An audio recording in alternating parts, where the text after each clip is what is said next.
kind of wet and cool, of course, I really can't complain. Control over, as a neighborhood, But it set you up like don't that. have off to the neighborhood. One hand on one foot and on the other. It's hard not No, to. they put the new line in and activate it before they turn off the old line. And so that for a period of time, you have both lines running concurrently. That way there's no interruption in service. Yeah.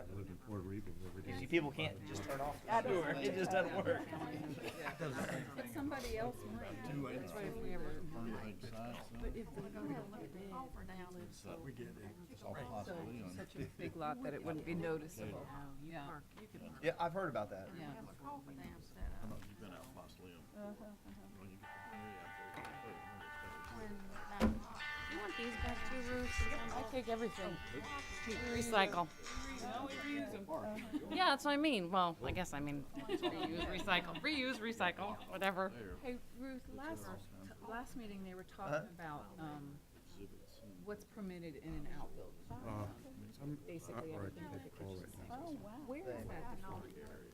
The gentleman that Um, owned my basically, house in that he 1953 was talking about that stuff. was Yes, I know he was, that but was I'm just curious, for building where is that, how is that defined, as far as outbuildings are concerned? Alderwood. How do they, Accessory So how buildings we- have to be accessory the to the Fontana dam. So it's not just the building. Loved concrete. okay, So for And so example, there, you would when he have built the house, I think like, it's all built out of concrete. I mean, it's structurally, everything's concrete, all poured in place yeah, concrete. business out He of loved that is- building all the that, building itself those is dams out of compliant, but concrete. business is compliant. He was in Depends charge on of doing that back how in you're the using The that use of building, it. that Okay. kind of thing okay. is what 40s. will define Those whether it's dams were allowed or built. not. Oh, And okay. they So were the building private itself, dams, we have certain height and They were bulk, TVA you know, dams. regulations. And so they were designed to generate By foot electricity, setback, massive maximum amount of 600 square electricity feet that and Alcoa 30% aluminum square needed footage. for their plant. What goes on in there has to be. As a matter of fact, they were owned by Alcoa for just about a year. In a single family residence, Alcoa generally sold speaking, them it's to a garage. Okay. somebody, and It's, now they're buying the storage, electricity your lawn back equipment, from your yard equipment, your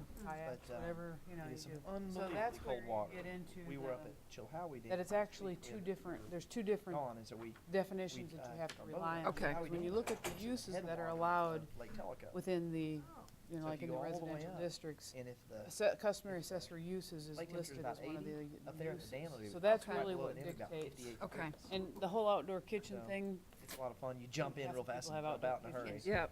I mean, and there's no disallowance of that. Yeah, I don't know where that came Yeah. from. You wouldn't want I'm to trying do to it be with, quiet. with any concerns like No, it's, that. you made me It'd be think a a little lot. I shocking. pulled up that book that he was talking about. Yeah. And, in the book, the accessory, the outbuilding. Kind of normal for this time of year. Well, they were actually steel, Because, but all the load, all the columns were construction's 12 going inches, on, 12 be inches a- of solid and everybody's concrete, busy with that. reinforcement And- plating, So it's like, height, this is the roof. common lull in the all the summertime. Affordable housing? I was It's glad made to out of see they're 6 inches of building more concrete. back here. Yeah, I Just fi- think of the- Gerald finally got that. The ex- Yes. any, Straightened so out any for himself. load-bearing Yeah, you got- structural Mhm. component was made out of concrete. But And generally ones the walls that bought a place below the in there and they not had, load-bearing were actually out of insulated And you steel have panels. carriage house. and what do you go, Yeah. Bankrupt or But something? Up in there. Yeah. Are you gonna use Um, that Think about for? it. I took all There the was steel a framed bankruptcy. it Exactly. traditionally They and got bricked caught up in Grandma it. was On the outside, about it. grandma And, also uh, looked like a concrete house. And She then, kicks the Before Yeah. it used to look like a let's rent that 1950s out. flat roof I'm not schoolhouse. entirely sure I don't who think Well, let's rent it to went bankrupt or whatever, but I was glad. glad when You know, I did, Gerald Or was it we able took to it buy and in there. You're not- Screwed Well, out. I'm not gonna maintain it. Yeah. if we did You know, get, I'm renting it to whoever wants to rent it. I think I exactly, gave it or away you to one don't. guys, and then they went and scrapped it out and got, they probably got a few $100s for this. and, So how do you know loads out of who Trying to is figure never out that gonna Ron have said it? last That's month Scrap he it was out. gonna be Like- here. Yeah, They got to rent it out and make that like. How can you determine Because at least or young control guys, that? when he's with all these And that's small cars, Mhm. go. exhaust, it's yep, that big. yep, yep. Well, and we had that in our neighborhood, and. So we're gonna go out, you end up go with out that to. problem. I don't think you can do that. Are you I mean, going as spectator or Yep. are you volunteering? You're Well, opening do up a it. big can of You're worms. opening up a big can of worms for this one idea that somebody had. Why would you would change your whole ordinance? Yep, and is there demand for it? Yeah. 7 o'clock. Just, I don't know. It's just, I kind of, after listening to, it's such an intriguing idea in theory, would it I want really to call work the here? August the 15th meeting of the Farragut Municipal Planning Commission to order. not down the streets that carry. We're going to start out tonight with citizens forum. Does anybody have anything that they'd like to say or any questions they need to ask that are not related to any of the items on the agenda. Ruth? I would just at this time, I'm going to embarrass Jake, but I'm going to introduce Jake Gill. He has been our planning intern this summer. And I might point out that he has learned that there's a lot more to planning than just meets the eye, but also we are very appreciative of him because he has volunteered his time for free. So gives you kind of the idea of the character that Jake is. He came with high recommendations from his professors, and he is now intern with the Plan ET. So I'm afraid we're losing him. But anyway, I just wanted to introduce you so that, yes, that is why we have some folks in the audience this evening. Great. Anyone else? I've got a couple of things I would like to bring up, and one of them is that the fact that if you happen to see on PBS the video from the stormwater, that was, the reason that was on was because the Town of Farragut Stormwater Program was honored by PBS for their Stormwater Matters program. And the PBS each month awards some either individual or group in their viewing area with a award for being something that is a community involvement and it inspires the community. And so we're real proud that the Stormwater program got that. It got them a lot of good publicity as well. And so want to congratulate Jason for that, and we really some good publicity for him and the program and the committee. So we're proud of that. The other thing I wanted to mention was the fact that probably everybody saw the striking video of the complex collapsing into a sinkhole in Florida.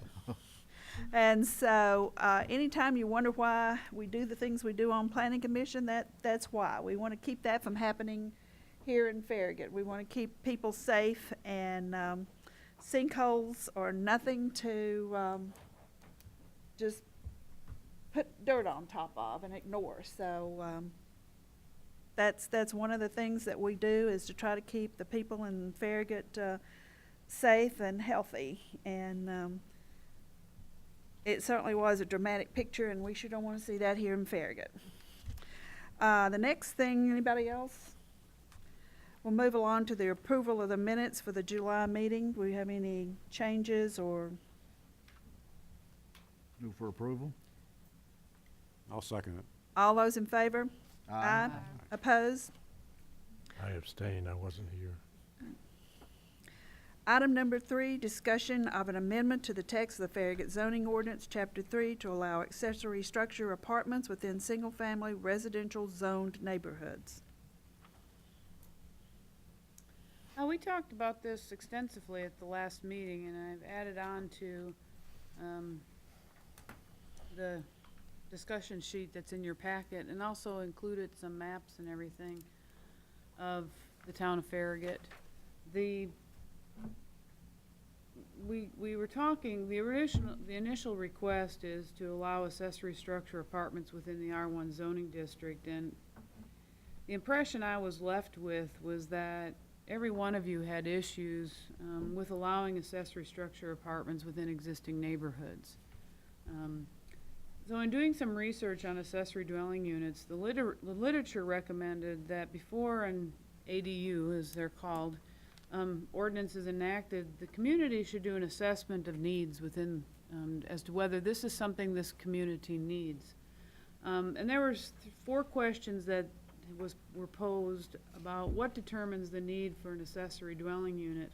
And the first one was, are there many legal, non-conforming, or illegal ADUs in Farragut? The second question, is there unfulfilled demand for rental housing? Third question, have citizens sought information or permits on constructing mother-in-law or additional housing for extended family? And the fourth one, does Farragut provide affordable housing options? Now, obviously, some of these questions you all can't answer because you don't have information about requests that the town receives and that sort of thing. But with regards to, are there many legal, non-conforming, or illegal ADUs in Farragut, that may be something you all are more aware of than staff is in some situations in your neighborhoods. We are not aware of any. in the town at all. We are aware of one house that may have been converted into a duplex, but that's been resolved, and that was a couple years ago. But we're not aware of any, so all of you live in the town, obviously, and are familiar with all the various neighborhoods, so that's kind of a question from your perspective within your own neighborhoods as to whether that is, an issue. What is driving this? I mean, why are we considering this? Alderman Markley requested it. He met with David Smoke and I. Yeah, that's right. You weren't here at the last meeting. We kind of recapped it. On April 12th, Alderman Markley met with David Smoke and I and requested this be placed on the agenda. And during the discussion we had at that time, it was decided that the accessory apartments would be freestanding buildings, and it would be allowed within the R1 zoning district. Not in the overlay zoning district, just the base R1 zoning district. And in last month's Planning Commission packet, I listed the 15 subdivisions that were zoned R1. And like I said, the commission, for the most part, was pretty adamant that they did not, or at least that was my impression. You don't correct me if Well, I'm I'll wrong. add my comments to it. I said bluntly after the discussion and made my points clear about the unintended consequences that I don't think the staff should spend any more time on this because it's going nowhere, in my opinion. Your time's too valuable. Well, when I think about this, and in my own context, which is, I don't have room in my backyard to build another building. And then you would get into the coverage issue as well, wouldn't you? Yes, the So coverage do is we have any definitely- lots that are built with houses already? Well, what They could take something that would, and still have be within the coverage? Yes and no, because there are a lot of R1s that, units that are in the R1 district that definitely they do not have enough. They're right at their lot coverage. They can't expand anymore, or they're fairly close to it. But we do have some larger lots where that is not the case. Like I said, the primary request from Alderman Markley was for R1 zone properties. And so what I included in your packets were different maps, and they are on the screen before you. This is a map with the yellow being all the parcels that are greater than 20,000 square feet. And as you can see,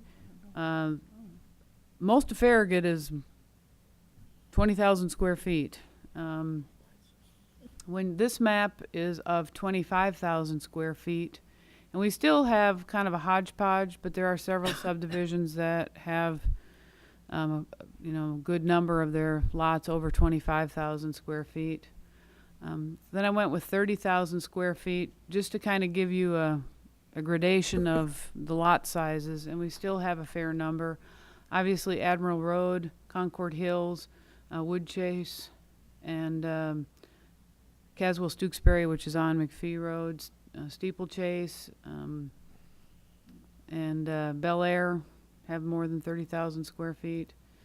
Then I went with 40,000 square feet, and it's a little bit more concentrated in the Admiral Road, some steeper lots in Concord Hills, Bel Air, some steeper lots in Vista, Caswell Stewksbury, Steeplechase, and Woodchase. So that really, if you're not a visual person, I'm not really sure how much that means to you. So I picked houses that were kind of near people's houses that might be familiar to them. This is actually next door to Alderman Honkin's house.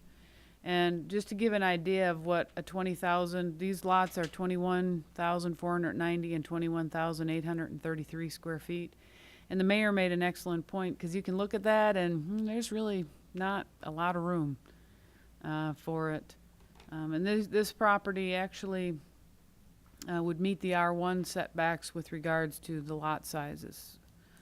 This next one is in Sugarwood, and I picked this one because it's on the way past the mayor's and Ed's house, so that they would be familiar with it. And this one's 29,000, so it's fairly close to the 30,000 square foot size. This house is set closer to the road than the other, than in the other neighborhood. So you have a little bit more in the backyard, where you possibly could have an accessory unit. And then I picked, Woodchase because, that was one of the subdivisions where you consistently had about 40,000 square foot lots. And this happens to back up to the interstate through here. But you can see that the front portion of the lot is where it's primarily built out, and then you get to the back side, and that's where you have the additional room for an accessory structure. Just as a reminder, an acre is 43,560 square feet. So that just gives you an idea of the size. Both of these lots are just shy of an acre in size.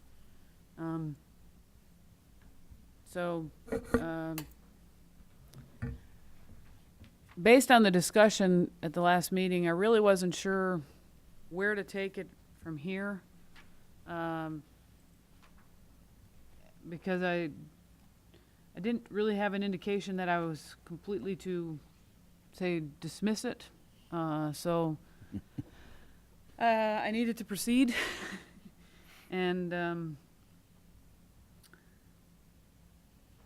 when I looked up accessory dwelling unit apartments or ordinances, most of them are enacted in areas that have really high land values, neighborhoods that are close to transit facilities, neighborhoods that are close to downtown, rural areas that need to accommodate employees, you know, because it's too far for them to accommodate where their employment is. And then I included some of the examples of just a few of the ordinances that I looked at. One was in Lexington, Massachusetts, which was a suburb of Boston, and it is fully built out, and their 2002 median home price was over $600,000. In Santa Cruz, California, in 2006, the median home price was $746,000, and it is close to San Francisco, Silicon Valley, and houses the University of California, Santa Cruz. So you have a lot of factors in there that put a crunch in the need for housing. Barnstable, Massachusetts, is in the Cape Cod area, and their goal was for affordable housing for employees that work in the Cape Cod area, because housing prices are so high, they just can't accommodate workers that primarily meet the needs of the tourists and the kind of facilities there. And then Fauquier County, Virginia, which is 50 miles from Washington, D.C., because of their rapid population growth between 2000 and 2006, the median housing price increased by 127%, but income only increased by 21%. So again, you're getting into the situation with the income. So I didn't really know where to go from that. If you want, this is something you all wanted to pursue any further than this. Like I said at the last meeting, I definitely got the impression that nobody wanted this in existing neighborhoods because of the law of unintended consequences, but also of what people's expectations are when they buy into a neighborhood. And so I felt maybe this additional information would be helpful to you all and to decide where do we go from here, if at all. I mean, is this something we do want to pursue, or is it not? Just to answer some of the questions that we're not aware of any illegal accessory dwelling units in town. We have not had citizens' requests for accessory dwelling units. Is there an unfulfilled demand for rental housing? That one's kind of a tough one, and since we don't do a lot of that type of economic analysis, I do know that the 2 apartment complexes that we have in town that they're always near full occupancy, but that question kind of goes in with the last item on the agenda with regards to applying the OSMR over the R6 district.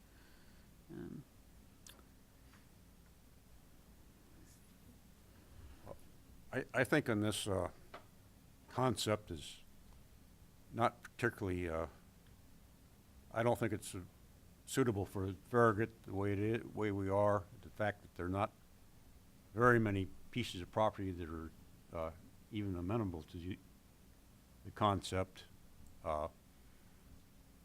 And all people I've talked to about discussed it with this were all adamantly against it, so.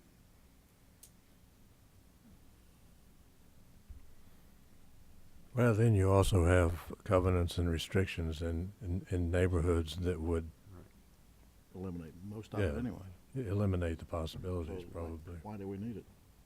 For what's left? This Well, is and even discussion if- only.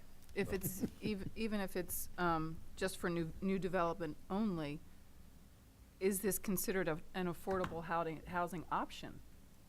Where that Split Rail was talking about doing it, that's a neighborhood that's gonna be high-end. Whatever they build is gonna be considered high-end. Is that gonna be an affordable housing option for somebody? And that didn't sound like that was their goal when they were proposing it for that neighborhood.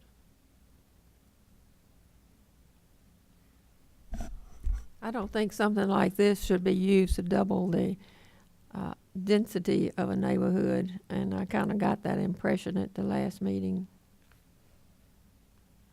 At the last meeting, I also stated I didn't want it in my neighborhood. Ruth, how have we dealt in the past with larger parcels? For instance, I can think of a couple in the kind of the southwest quadrant where somebody would go in and buy a larger parcel. There's an existing house on it. They build a new house in another location, and they end up with a guest house. How has that been addressed in the past? They've always had to subdivide. They've had to subdivide if there was a separate, Mm-hmm. okay, or demo, I guess. Yeah, and that, we've actually worked with folks on the demo aspect of things in quite a few locations where there's been an older existing house on site. And I can think of just off the top of my head in the last 2 years, we had one on Turkey Creek Road, one on Everett Road, and one on Allen Kirby Road, where the people lived in that house while they were building their new house, and then that we would issue them a temporary certificate of occupancy while they were demoing the older home, and then we gave them a full certificate of occupancy. But we'd never had anything in the ordinance that would allow if they wanted to. I'm just saying, let's say 5 acres or larger, larger farm-style tracts. We never had anything that would allow them to keep a house as a guest house. Yeah, I'm not talking about renting units. I'm just thinking just larger parcels that we haven't really discussed tonight. No, we haven't, and that you mentioned the 5 acres, then you get into that, are they trying to get around the subdivision regulations? Because under the state law, 5 acres is not considered a subdivision unless you are extending utilities. You still have to comply with all your regulations of the zoning districts and everything like that. Right. But no, we haven't ever. You just never had anybody really want to keep the original house as a guest house.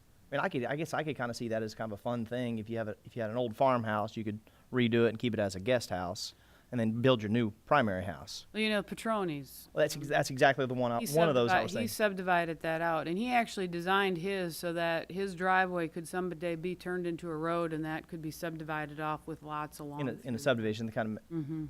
Okay. That was one of the ones I was thinking right there at Evans and McPhee. Mm-hmm. So. And anything that's still zoned agricultural has that capability if they need to hire a tenant or? Well, basically, no. I mean, we regulate it by the land use. So if you're building a residential structure, you have to comply with it. So whether it's on 5 acres or 10 acres, you're still allowed 1 dwelling unit per that parcel. You know, obviously the southwest sector is our area where we have our larger parcels, but even that's fairly limited. We don't have that many. And, you know, so. Never been an issue. No, not that it has ever been brought to staff, I should say. I mean, maybe it has been an issue for somebody, but they've never brought it as far as bringing it to staff. We have never had discussions about that. Okay.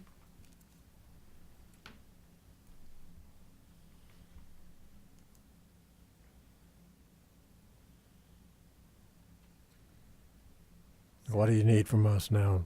I guess by consensus, do you want this to be discontinued no more? Do we need to vote on that? No, I don't need a vote, I just need by consensus, because that's how it would read in the minutes. By consensus, you agreed that this is not to be pursued any further. I propose a consensus that this concept not be pursued at this time, as there's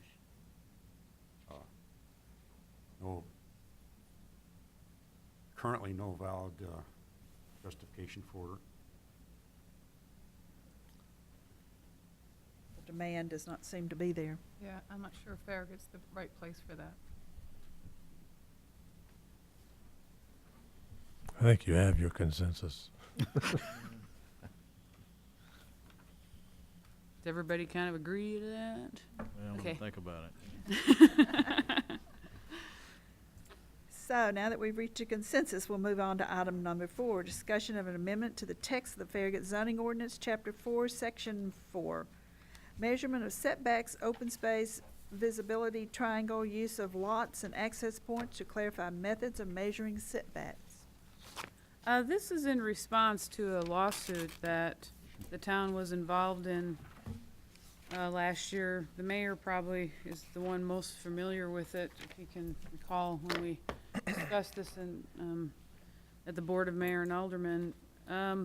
This is one of those conundrums that you just kind of go, when you read the lawsuit. But part of the question that was mulled over by the courts was what the term appurtenance meant. Apparently, that's not commonly used outside the construction and the zoning world. So, in response to that, we are amending in response to that court case, we are amending proposing to amend our zoning ordinance. And this is in chapter 4, section 4, measurements of setbacks, open space, visibility, triangle, use of lots, access points. And this is under the first section, A, measurement of setbacks. And just in number 2, Mark Shipley and I worked with Tom Hale to come up with some wording. And the red words are new, and then the slashed out words are what we are proposing to delete. And we feel that this provides the additional clarification for folks if they have a question on how to measure a setback. As I have mentioned in the past on numerous occasions, part of the purpose of the zoning ordinance is to regulate height and bulk. And that's really what this is about, because we added pergolas and arbors because a few years ago we had defined pergolas and arbors, and they did fall into this category, and we just thought, well, okay, we'll clarify this in here too. We'll add those since we have it addressed elsewhere in our ordinance. The idea is that if you have a building, a principal structure that's close to your property line, it has a different feel for you as a neighbor than if there's a deck next door to you, or somebody puts up a pergola or something that's not a solid wall. And so the idea with this is that we're clarifying that if I have a deck out my backyard, and it's closer than what the setback is for the principal structure. For example, within the R1 and the R2 districts, the rear yard setback is 25 feet. And my house is fairly close to that setback. If I have a deck, the intent is that I could not roof it or enclose that deck, because then it's starting to encroach kind of into into my neighbor's space. But having a patio or a deck or a pergola or arbor is more similar to the accessory building, what we were talking about just previously with the 5-foot setback. And so that is the intent behind this amendment, is just to clarify that question that was posed in the lawsuit, so as to clean up our ordinance, that if the situation ever arises again, we have it thoroughly addressed in our ordinance. This would allow for something that has open rafters, but not a roof on it. Like a pergola, I A think pergola is having like, the, is open, has, you can Yeah, actually it see the has- rafters. right, but it's not a fully roofed, But enclosed kind of structure. Okay. I'm trying to think when we amended the pergola and arbors, it was. Probably had to do with the battery. Yeah, it was with the battery with Yeah. Phil Cobble, I remember that, and so it falls under this category. What's our setbacks on these, the patio and decks and pergolas? 10 feet. That's the 10 feet. Okay. Now, our pergolas and arbors, and even patios and decks, because you can have a deck sort of if it's not attached, or, if you have a freestanding a gazebo without a roof, I guess that's what would be a deck kind of thing, then it's accessory structure and it's 5 feet. But what this is regulating that, if this is attached to or adjacent to, it's like right here by their principal structure, that then it'd be a 10-foot setback. And that 10-foot setback we have had probably since the first zoning ordinance was written with these kind of structures. I'll say that again. If it's contiguous Yes. with the principal structure, then it's 10 feet. If it's not contiguous, then what is the setback? Then it's considered an accessory structure. Okay, then we and fall under the accessory. Okay, I've right. got you now. Yeah. Okay. Any other questions or comments? So you'll have that next month? Yep, I'll have this it's in an ordinance format next month. Item number 5, discussion of the amendment to the text of the Farragut zoning ordinance to apply the open space mixed residential overlay district to the R6 multifamily residential district. We talked about this during our workshop last month, and I thought since the workshop was fresh on our minds and the request from Kay Wellens was fresh on our minds with regards to how do we address these kinds of properties that are geographically situated, that it would imply that they were ripe for a more dense development. But the land itself really can't accommodate it. We have several parcels like this in town that I can think of that would kind of fall under this category, but obviously I'm using Kay Wellens' land because she's the one that came forward with the request. And we've talked about it, we've looked at it a fair amount and everything, so I thought that I would just use that as our case study for discussion. I thought the best way to approach that is to go into greater detail than I did at the workshop with regards to what the R6 district currently is and what the regulations are and how this would work if we were to do an OSMR district with this. Currently within the R6 district, obviously apartments are allowed. Lanesboro and Derby Run are our 2 apartment complexes in town. But elderly and group housing, which is considered assisted living, is allowed within the R6 district. Nursing homes, daycare facilities, and then schools, churches, and other places of worship with, just so you guys are, just to remind you all that schools, churches, and other places of worship are pretty much allowed in every residential zoning district, so that is not unique in that respect. But elderly and group housing, nursing home, and daycare facilities, the R6 district is the only residential district where those uses are allowed. The R6 area regulations, currently we require a 50-foot peripheral property building setback. To give you an idea, a parking lot, when you go out to your car from the front of the parking space, including the parking space, the aisle, and the other parking space, that's 63 feet. So it kind of gives you an idea of what 50 feet peripheral building setback would be like. It has a lot coverage of 50%. The land area is a minimum of 5 acres and a maximum of 15 acres. This was established, and I think Ed defined it best last month when we were talking about the accessory apartment district, is that whenever you're making a significant change to your ordinance, you stick your toe in the water just to get it wet to see how things go before you jump, because you can modify and fine-tune it to make it more relaxed. It's easier to do that than it is to go back in case you have a problem. And so we didn't want to see huge apartment complexes at the time because we didn't really know what to expect. I have a density of 10 units per acre, and a height regulation of 42 feet or 3 stories with major arterial access, and then 35 feet or 2.5 stories with minor arterial access. And obviously that's tied to our major road plan. Currently, the density in the R6 district is calculated exactly the same way we calculate the open space districts. It's based on the gross square footage of the land. So in the Wellens case, they have 31.7 acres. You multiply that by 10 units, you get 317 dwelling units total. So whether there is an overlay district on that property or not, there'd be 317 dwelling units. The difference is if we want to apply the open space cluster district to it, we would mandate the clustering in areas that are geographically suitable to the development. Because right now the Wellens property, given the steep slopes over the majority of the property, it's not suitable and does not meet the criteria for the R6 zoning district. I mentioned the floor area ratio, that it is 25%. Most of you probably have never heard that term before. Technically, it is the gross floor area of all buildings or structures on a lot divided by the total lot area. You got to read that a couple of times to really get what that means.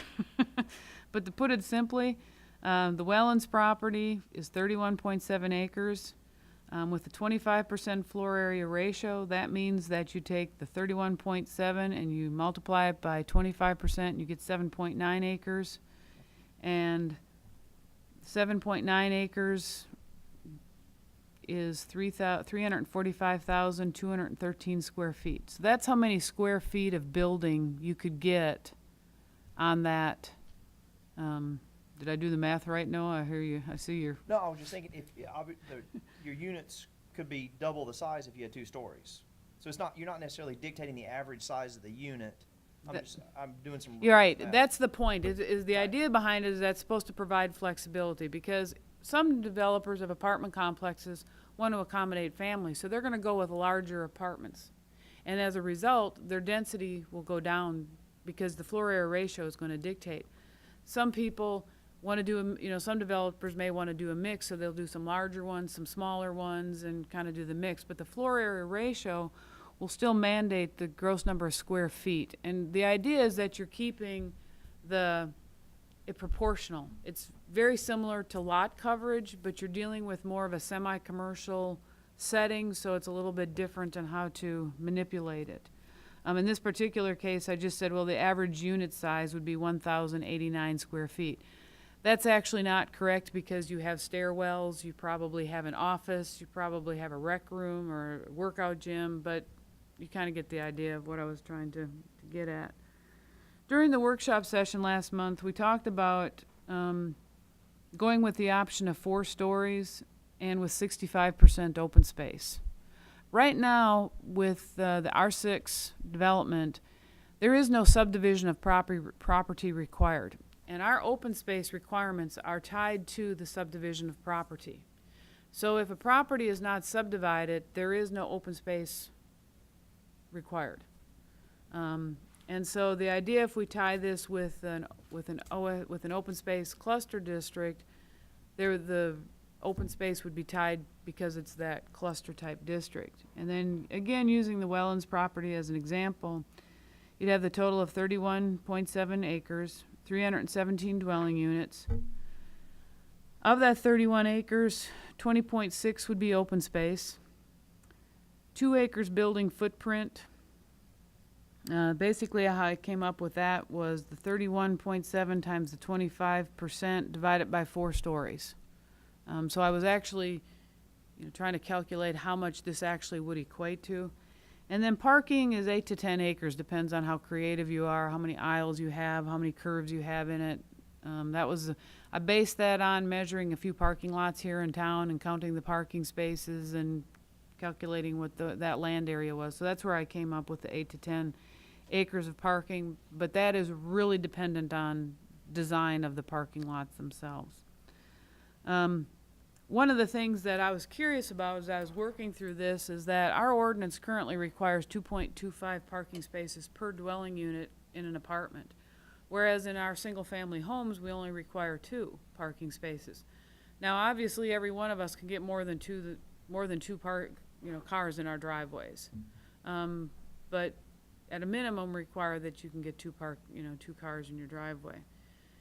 I called up both the managers for Lanesboro and Derby Run Apartments, and they both agreed with that parking requirement. Lanesboro is right at the 2.25 spaces per unit, and Derby Run is a little bit more with 2.3 spaces per unit, and both managers stated that that is a great parking ratio. It provides for 2 parking spaces per unit and then a few extra spaces for guests. What's the size of a parking space? The size of this parking space is 9.5 by 19.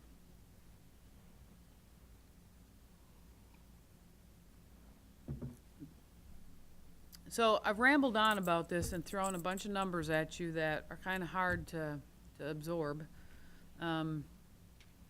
But I really I'm trying to get some feedback from you all. Am I on the right track? Is this a good idea to pursue? Because we really do have a situation with parcels that not all land is created equal, and location, but sometimes it's not just location, it's topography, or, sinkhole. I mean, depending on what the situation is. The other property that I'm thinking of on Watt Road has several large sinkholes on that, and that would be the reason why, it's on Watt Road, so in some ways it'd be very ideal for a higher density, but it has some severe, issues, which can also be amenities, as we talked about with the Wellens property, that it'd be an amazing amenity to have that area behind the apartment complex with that. With the multifamily, it's one of the reasons why when we went through the rezoning process with the villas at Anchor Park, it was across from Anchor Park, so that's a great location to have a higher density because you're near a park. And this, in essence, would be that, only the park would be part of the development. Obviously, it wouldn't be an active park like what we have at Anchor Park. It would be more of a passive situation. Does anybody have any questions or comments? Please, I feel like I've been rattling for a while. I brought a calculator in case you're interested. I just had a thought, and it probably doesn't make any sense at all. Has anyone proposed an elevator outside the building so you don't have all that space taken up on these 4 stories? And would that be included in the space? That would be included in the floor area ratio because it would still be part of the structure. Just like with exterior stairwells for fire escapes and that kind of thing would count toward it. I know that like Lanesboro nor Derby Run have elevators in. They're 2 stories, so there's no mandate that you have to have elevators. However, if you're going above that, it sure would be nice to have one on moving day, if nothing else. But you do have, the stairwells have to be a certain width to meet, emergency exit requirements and that sort of thing too, which can take up a fair amount of room if you've ever been in apartment complexes anywhere. Those stairwells are pretty wide. I have a question, and you've answered part of it already about about there's property on Watt Road. Is there other parcels in town that apply? There are actual several parcels in town where they fall into the location category, but they have physical constraints on them that are limiting. And one of the reasons we came up with the open space cluster zoning districts is because we realized that our southwest sector had a lot of sinkholes among other things. And land wasn't getting any cheaper, and developers, we needed to acknowledge the fact that development will occur, and it's a lot easier from a development standpoint if you have a warm, fuzzy number of what you can potentially get, and that if you run into a surprise sinkhole, it's not going to put you over the edge. A developer is in this is a business. They're doing it to make money. It's just like with the Sheffield Unit 2.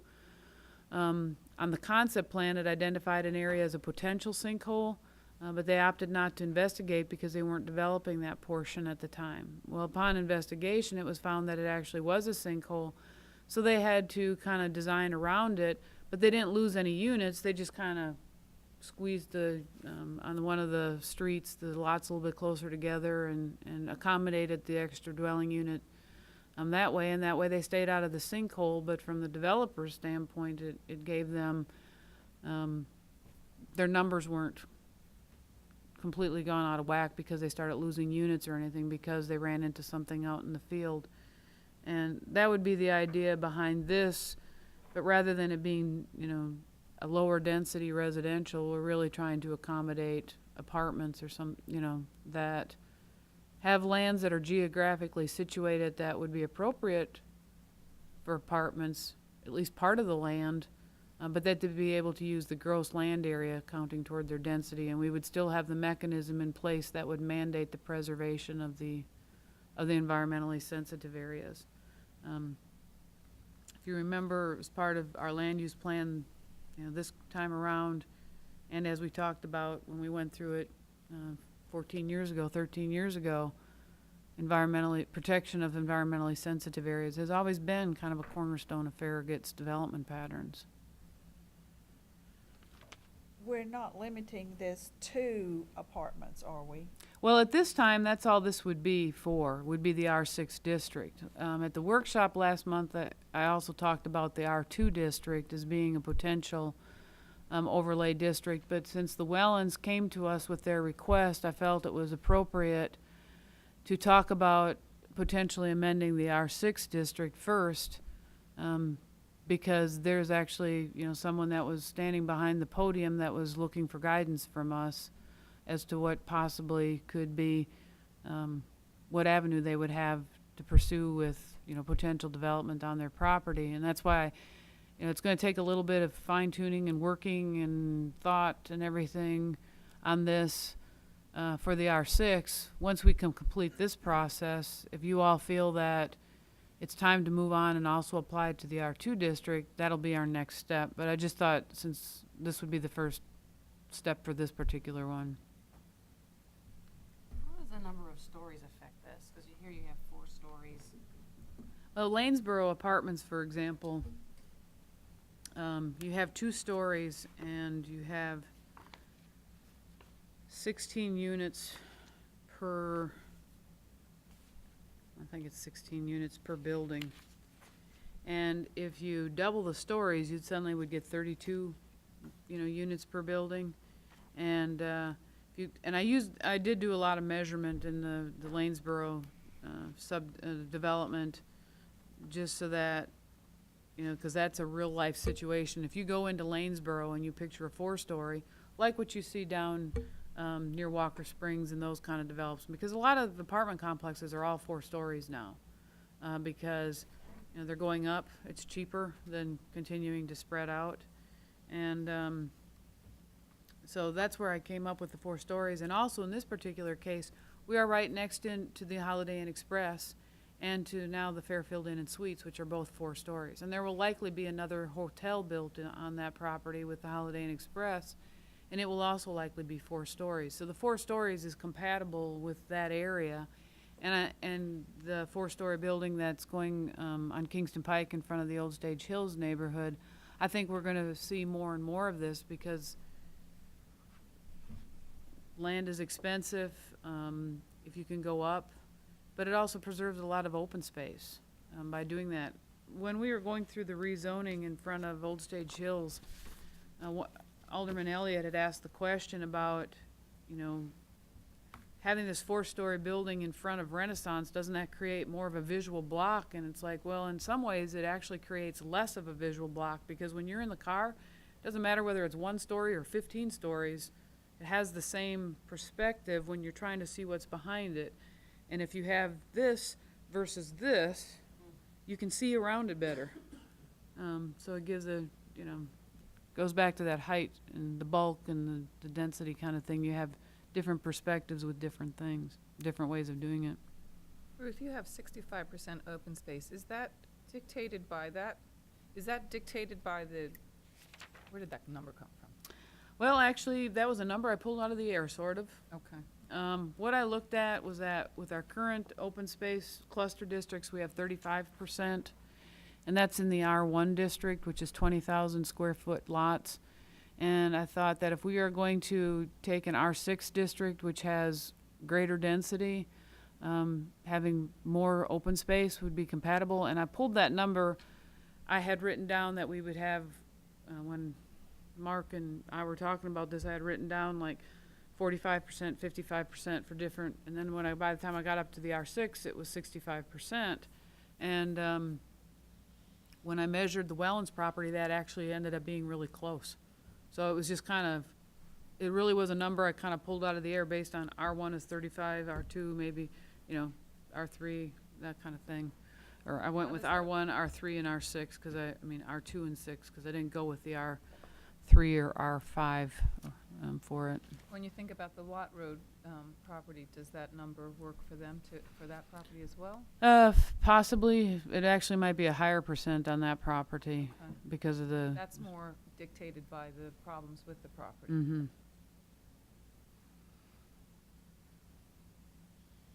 Anybody else have any questions or comments? Is this something that you think is a good idea to pursue for the town of Farragut, I guess is really what I'm looking for from you guys. And if so, am I in the right ballpark, wrong ballpark, kind of there? I'm trying to think of a downside for it, because you always have to the unintended consequences. Do we have any? It's an overlay on R6, and you're gonna get a better use relative to the overlay with protecting sensitive areas. I mean, you can see how it works. I'm trying to think of something I can't. I have to It do a looks like lot of good thinking start, with- particularly in, what I was looking at was that 15 acres, it's in the R6, and then you're eliminating that maximum With the overlay for district. the overlay district. Yeah. But then again, that also increases the amount of open space. If you went to bigger acreage too, so. Seems to be kind of in balance.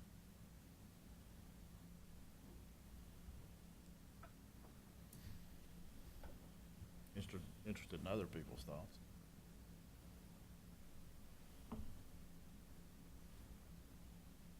Anybody else have any comments? Okay, I didn't quite hear what Ed was. I was just interested in any other comments. Huh? Anybody? No, I was just thinking, talking about. It looked like a good start, though. Yeah, it's sort of thing probably ought to spend a little time analyzing and seeing what looking at it in more details in case it comes down. And since we do have so much land that's, geologically challenged, that we need to look at ways to maximize the usage, I think. We're not opening ourselves up to this being put in an area that it would tax the roads or other infrastructure, are we? Currently, the R6 is required to be on on an arterial, a major or minor arterial, or a street that's not interior to a subdivision that has direct access to a major arterial or a minor arterial. And I think that would be consistent with what we would want to stay with for the very reason that you said. In Farragut, we have the luxury in that we're not geographically very big, and so as long as you're near the main road, you're probably going to be on a road that this qualifies as.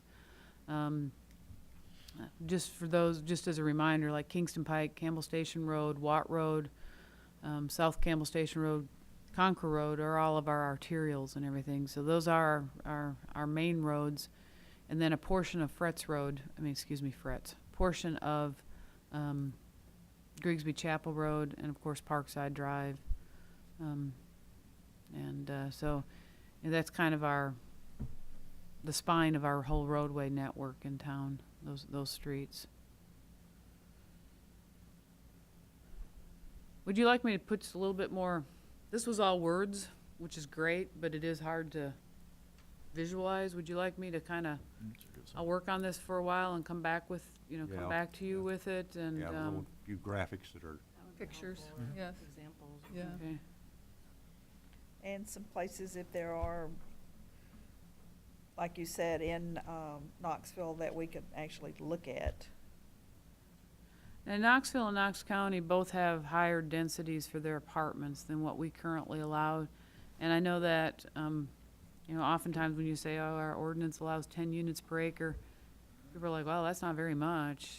Well, when you're living next door to it, it's the exact opposite perspective. So it just kind of depends on which side of the fence you're on. So, Well, it's the, 317 units, and even if you were to have maybe half that many units have a child in it, that's classrooms there, besides your highways, that you're dealing with. So there are a lot of different aspects of the infrastructure that sometimes concern me with.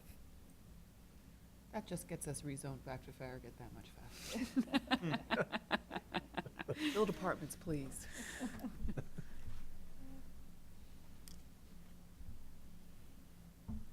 Have we given you anything? yes, you have, because, I mean, I realize that, you know, I put a bunch of numbers together to get your feedback and to give you some ideas. That my next step now is to put together some graphics and pictures and kind of give you some more detailed information about what Lanesboro is, what Derby Run is, so that you can drive close and kind of look at them and say, oh, okay, I kind of see what you're talking about. And I'll use the Wellens tract and just kind of show a potential little layout thing that, you know, I'm not a designer, I'm a reviewer, so there is some artistic skills that I don't have that, yeah. Just, we'll go with that. When you see it, you'll understand. We can handle stick figures, that's what we see too. Ruth, would you also get us the information on Lanesboro and Derby Run about their total acreage and total number of units? Yeah, that's what I just put down and put together a summary of Lanesboro and Derby Run so that you get a better feel for Right. what exactly Lanesboro and Derby Run is. So I guess what I'm thinking in the Welland scenario is if they were R6 and they're able to bunch all their density up towards the front, I'm not sure we're necessarily hanging a carrot out there that they wouldn't already qualify for, other than going to 4 stories. Obviously, 4 stories is a big deal, but those are just things I'm kind of thinking about how that would. Well, they don't qualify how their currently. candidate would be. Well, obviously, they're not zoned that way today. I think personally they'd be a good candidate for that zoning, but Yes and no, only because the zoning, the R6 district currently states that it's supposed to be free of environmental limitations. in a maximum of 15 acres too. So they'd Right. have an So issue with the acreage They have an as well. issue with both of those things, and this is the way of acknowledging that, but that it would be, how can we address that but still accommodate? Be kind of, like I said, I think having that information on looking at dwelling units per acre, by the time you look at developed acres at Lanesboro, and that way you just kind of get a feel for what that density feels like and how much more dense would it feel on a property that you're really trying to cluster it. And I think there's a lot of merit in what you proposed here. I get concerned that we may be a little premature unless we have a good candidate for it. And it'd kind of be nice if you even had a candidate that was willing to do some civil design and a little bit of engineering to be able to I hate to put something out there that nobody will ever use. But we've got several of those districts. I'm really good at that. Well, that's true. We have created a few of those that never get used, but Someday I may bring forward a couple things to remove from the zoning ordinance, but until that point the in time. dormant zoning district. I view it just a little bit different. I mean, I understand what you're saying. We were trying to create maybe a new district, but it's with the overlay on the R6, it to me looks like an avenue for enhancement for people to go after in an R6 versus just trying to do an R6. But There is again, a I don't, there is a I'm not that 65% clairvoyant either. 65% open space requirement. So Yeah. I mean, and that's a lot of property to give up. In the Wellens case, it works out great because they got a lot of very difficult property to deal with. So. I think if it's kind of a situation where if you don't have those environmental constraints, you'd go just for the straight R6. Probably so. Right. And I mean, like a good example, I'll pick on a piece of property that's just across from Renaissance there, the Swan property. Flat, very suitable for development. It does have a floodplain, but actually the bulk of the floodplain that couldn't be developed is really kind of on the adjacent property. And, you know, if I were them, I would not be inclined so much to go with an overlay district. I would say, okay, can we go with the R6 and the little bit of a floodplain that's on us, we'll zone that OSP. Kind of like what we did behind But it gets back Chapel. to economics too, relative to, like, get a That's right. trade for the 4-story and versus that, it's really Right. how you push the numbers. And that too. And it's kind of one of those things where it's like, I can't have a straight R6 because I've got these other constraints. So this is an option that I can pursue that would make it maybe more doable or something like that. Item number 6, public hearing on proposed locations of new utilities. Yeah, I was in the groove of saying for discussion purposes only, and I forgot to say none at this time. I wondered if we actually had some for a change. No, that was a typo. I didn't catch it till right before I came down here, and I was like, Well, that was a discussion. Yeah. that was a discussion. The August Me. August the 15th, 2013 meeting of the Farragut Planning Commission is adjourned. Very good. I'm sitting here with a list of things to I won't promise the R6 thing at the next meeting. I'll see how things go. No, we've got a friend of ours got